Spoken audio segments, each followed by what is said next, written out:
this collaboration with Y Touring came about because we're very keen to promote the arts and sciences at the Royal Albert Hall, and in a way we're trying to recreate history, because when the hall was first built, they used to host large-scale debates called conversazione,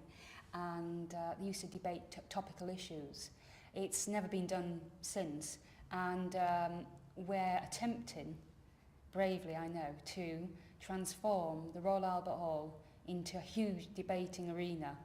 and to debate a very topical scientific issue with young people on stem cell research. Y Touring are a fantastic theatre company with a wonderful reputation for creating good quality drama for young people, and they don't patronise young people. That's what's amazing about them. They talk in the same language and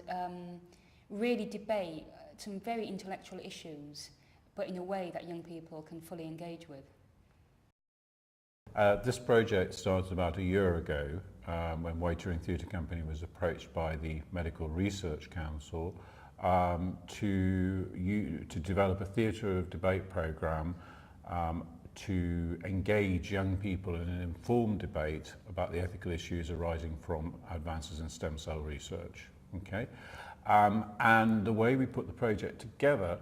was we brought together a cross-section of experts. So we had leading research stem cell scientists Robin Lovell-Badge and Stephen Minger, and at the same time Josephine Quintavalli, who heads up CORE, which is an organisation which is very much against stem cell research and is very prolific in bringing together ethical arguments against stem cell research. Donald Bruce from the Church of Scotland Science and Technology Unit, and a range of other voices, playwrights and young people.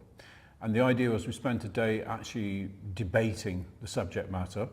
and looking at what the young people knew or didn't know, what their feelings were as they became more informed about the debate from the experts, whether they changed their attitudes or not, and from the writer's point of view, whether they could write a play about this subject or not without it being another dull, dry lesson, or without taking a particular side, because what we're about very much is looking at the shades of grey and not coming down on either side of the actual debate. And that was the process which we used to develop the script that most of you will have seen and your young people in your school. As it was developed, as Judith Johnson, who was the playwright who was commissioned to write the play,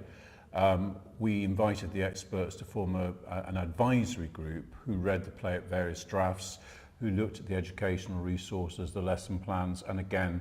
just sort of ensured that we were carrying a range of attitudes and views and not one particular position, and that the scientific content was correct. So it's had quite a gestation period. Why we hope you're involved is to widen the participation of the debate beyond the performance in the school, and creatively to engage your young people in responding to what we presented as a drama, what the questions are, and then to share it at the Royal Albert Hall in the debating arena, which is an amazing opportunity, I think. Nigel from Y Touring, the artistic director, asked me if I would be interested in writing a play about stem cell research, which I knew absolutely nothing about. I just kind of knew a little bit from what I'd heard on TV, radio, newspapers, and I knew that it was a controversial subject. And because it was a controversial subject, I said, yes, I am interested in writing about it, because obviously it makes for better drama. And so I was invited to a workshop day at the theatre company where they had experts from all sides of the debate about stem cell research. And they all spoke and gave their different sort of stories. And then I went away and I wrote a storyline synopsis for 2 or 3 pages, sketching out some characters and a little bit of a plot, that I thought would work well for the play. So that was given out to all the experts, and they all gave their opinion about it, and then I revised the document, and then I started turning it into a play. So I wrote the first draft, and then all the experts gave me their opinions again, and then I wrote another draft, and finally we went into rehearsal, and the play is now, I think it's on its third tour of schools, and it's been very successful,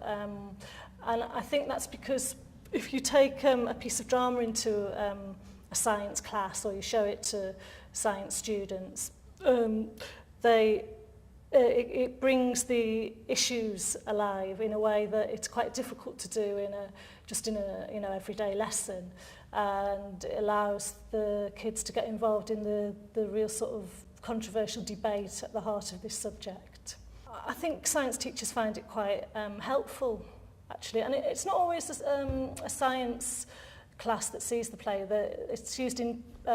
personal social education classes and citizenship and stuff like that as well, because it's something that allows the children to debate a subject. They find it quite helpful for those reasons too. At the end of the play, the main character asks a question of the audience: what would you do in this situation? So it's a kind of open-ended finish to the play, and that helps to the class to go on to the next stage, which is build up a debate. And the play is always followed by a workshop that the theatre company do, where they get to ask questions of the characters that were in the play and air some of their own views, and again they have a debate about it, and I think it works really well.